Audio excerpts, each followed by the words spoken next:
Halo guys, assalamualaikum warahmatullahi wabarakatuh. Bertemu lagi dengan saya Firman Panipahan. Posisi saya sekarang ini ada di Kampung Ilmu Jalan Semarang, Kota Surabaya ya. Saya ingin berbicara tentang AI, akal imitasi. Orang mengatakan artificial intelligence. Hari ini banyak sekali para intelektual ya yang membuat artikel menggunakan AI, karena AI membantu untuk menuliskan apa yang kita pikirkan. Itu kata kunci. Dia adalah kata bantu, dia adalah alat bantu, bukan alat ganti. Tapi disayangkan sekali banyak orang yang menggunakan AI ini sebagai alat ganti, ganti pikiran. Padahal AI itu adalah akal imitasi. Akal imitasi itu artinya adalah akal buatan ya, akal yang tidak asli. Nah, kita sekarang itu banyak sekali yang menggunakan akal imitasi itu untuk mengganti akal yang asli. Kenapa begitu? Karena akal yang asli belum di-upgrade. Itu problemnya. Oleh karena itu, supaya kita tidak terjebak pada akal imitasi, kita harus mengupgrade akal asli. Cara mengupgrade-nya seperti apa? Cara mengupgrade akal asli, AA ya. Kalau AI akal imitasi, AA adalah akal asli. Ya, dengan cara yang saya tahu manual ya, manual. Karena akal itu merespon pengalaman. Pengalaman itu di dalam filsafat adalah salah satu sumber pengetahuan. Akal juga merespon memiliki kemampuan mengembangkan diri, yaitu yang sekarang itu diambil alih oleh AI ya, mengembangkan diri. Semakin banyak informasi yang masuk di dalam akal, maka dia akan bisa mengolahnya sendiri dan menemukan pola-pola tertentu, tapi tetap melalui pengalaman tadi, pengalaman. Tapi di dalam filsafat beberapa sumber pengetahuan, misalkan tadi satu pengalaman, yang kedua ada kalau di dalam agama itu disebut wahyu, atau juga disebut sebagai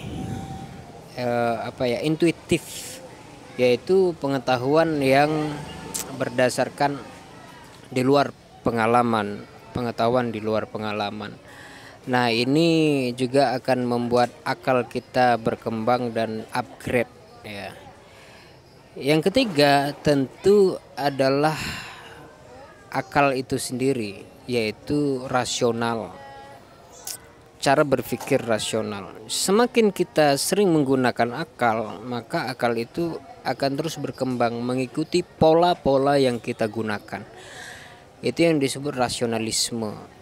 Jadi ada empirisme atau pengalaman, ada rasionalisme, ada intuitif. Paling tidak ada tiga hal itu yang mempengaruhi untuk mengupgrade akal. Akal tidak mungkin berkembang, tidak mungkin upgrade kalau kita tidak sering melatihnya. Melatihnya itu dengan rasionalisme. Rasionalisme itu apa sih, supaya tidak bingung ya? Rasionalisme itu adalah pengalaman akal bertemu dengan akal itu sendiri, yaitu dengan aturan-aturan akal. Kalau di dalam ilmu disebut logika. Sesuatu yang masuk akal maka dia sesuai dengan aturan akal. Kalau dia tidak masuk akal maka disebut unrasional atau tidak masuk akal. Rasionalisme itu asal katanya rasio, dia punya lingkupnya sendiri, membatasi dirinya sendiri. Sehingga misalkan ada hukum kausal. Kausal itu sebuah teori yang diamati oleh manusia dari gejala alam. Misalkan segala sesuatu yang jatuh ada pasti ke bawah gitu ya. Kemudian berat suatu benda itu menentukan kecepatan benda itu sendiri kalau dijatuhkan. Semakin kuat tekanan maka semakin kuat gayanya gitu. Dan sebagainya. Itu gesekan juga akan melahirkan panas dan sebagainya. Itu kausal, itu kausalitas. Kausalitas itu tadi akal ketemu akal. Tapi bagaimana kemudian kita memberi contoh misalkan api yang panas, ya api panas itu berdasarkan pengalaman kemudian menjadi hukum kausal, segala sesuatu yang api itu pasti panas, segala yang panas itu mesti berkaitan dengan api. Listrik panas, pada akhirnya disebut juga esensinya adalah api, kan gitu ya. Maka begini teman-teman, kalau kita kasih contoh yang unrasional, api tidak membakar, itu akal pasti menolak.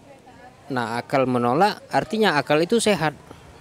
Kalau akal menerima begitu saja tanpa alasan, maka akalnya tidak sehat, akalnya tidak upgrade, akalnya begitu-begitu aja. Makanya para ilmuwan yang liberal itu banyak sekali tidak suka dengan agama yang sifatnya doktrinal. Kenapa begitu? Misalkan saya kasih contoh Nabi Ibrahim yang dibakar oleh massa, kemudian Nabi Ibrahim tidak terbakar oleh api. Itu kan kisah yang viral ya, kisah yang biasa sekali. Anak-anak SD di dalam Islam itu sudah tahulah cerita itu, bagaimana Raja Namrud membakar Nabi Ibrahim. Tapi Nabi Ibrahim justru merasa kedinginan di saat dibakar. Di sini akal buntu untuk melihat kondisi ini. Maka akal yang sehat, normal, akal yang normal itu akan menolak terlebih dahulu. Tidak mungkin ini terjadi, pasti ada sesuatu, something wrong. Kalau mereka menyaksikan langsung, pasti mereka tidak percaya dengan apa yang mereka lihat. Maka reaksi rasional adalah orang-orang yang tidak percaya ketika itu, maka mereka akal-akalnya sehat. Justru orang-orang yang percaya, dalam pengertian rasionalisme, mereka tidak sehat akalnya karena menerima begitu aja. Nah, itu problem. Tapi ternyata jawaban kenapa Nabi Ibrahim tidak terbakar, ada jawaban logis yang kemudian rasionalisme harus menelusuri kembali kelemahannya dalam berpikir abstrak. Yaitu ketika kita berbicara asal usul api itu berasal dari ciptaan, dia makhluk dan patuh terhadap kekuatan di atas dirinya, yaitu Sang Pencipta. Ketika Sang Pencipta mengatakan ya narokuni bardan wassalamatan ala Ibrahim, di dalam Al-Quran disebutkan begitu, wahai api dinginlah engkau dan selamatkan Nabi Ibrahim. Maka api sebagai makhluk tunduk kepada kekuatan di luar dirinya. Di situ jawaban logis. Tapi kalau kita terbatas pada rasionalisme memiliki batas tersendiri sehingga kita akan menolak begitu saja. Oleh karena itu, rasionalisme tidak bisa dilepaskan dengan cara berpikir logis. Nah, begini teman-teman, AI itu memiliki kemampuan mengembangkan dirinya sendiri, menggunakan dirinya sendiri. Seperti hukum akal di dalam rasional, hukum berpikir, yaitu akal bisa mengembangkan dirinya sendiri dengan banyaknya pengetahuan yang masuk atau informasi yang masuk. Tapi itu akan menyesatkan karena dia tidak mampu bertanya kritis terhadap informasi yang masuk itu. Karena pengelolaannya hanya sebagai pengumpulan data dan menyajikan apa adanya. Rasionalisme, dia percaya hukum kausal, maka dia menolak sesuatu yang unrasional, seperti Nabi Ibrahim yang dibakar tadi, mereka menolak. Maka perlu di-upgrade bahwa di dalam rasionalisme ternyata memiliki kekurangan. Kekurangan itu dilengkapi dengan pengalaman, dilengkapi dengan logika mistik, misalkan logika wahyu, logika kekuatan manusia, kekuatan di luar manusia, di luar makhluk-makhluk dan sebagainya. Begitu kira-kira. Jadi orang yang semakin banyak menggunakan AI, maka dia semakin, ya betul, semakin rasional, tapi semakin tersesat karena akalnya tidak di-upgrade untuk berpikir lebih logis dengan kemungkinan-kemungkinannya. Begitu yang dapat saya sampaikan. Terima kasih. Wassalamualaikum warahmatullahi wabarakatuh.